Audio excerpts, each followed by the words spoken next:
មនុស្សដែលខ្លាំងពូកែនិងជោគជ័យគឺជាមនុស្សដែលមានសមត្ថភាពអាចធ្វើបាននៅចំណុចខាងក្រោមទាំងនេះ 1. ការចេះស្ងប់ស្ងាត់ភាពស្ងប់ស្ងាត់អាចបន្សាបអារម្មណ៍អាចបង្កើនប្រាជ្ញាអាចថែរក្សាចិត្តភាពស្ងប់ស្ងាត់មើលទៅដូចជាគ្មានប្រយោជន៍តែតាមពិតវាមានថាមពលដ៏អស្ចារ្យធ្វើជាមនុស្សត្រូវចេះធ្វើចិត្តឲ្យស្ងប់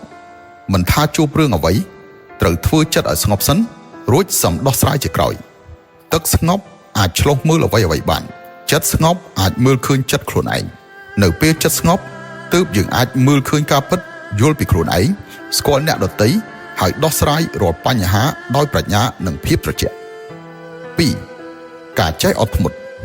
ក្នុងជីវិតមានរឿងខ្លះត្រូវចេះអត់ធ្មត់ពាក្យសម្ដីខ្លះត្រូវអត់ធ្មត់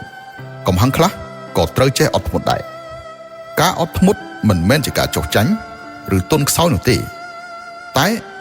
ជាសមត្ថភាពជាភាពហ្មត់ចត់ជាប្រាជ្ញាជាកម្រិតគំនិតជាស្មារតីនិងជាភាពចាស់ទុំធ្វើជាមនុស្សត្រូវចេះអត់ធ្មត់នេះជាសមត្ថភាពសំខាន់បំផុត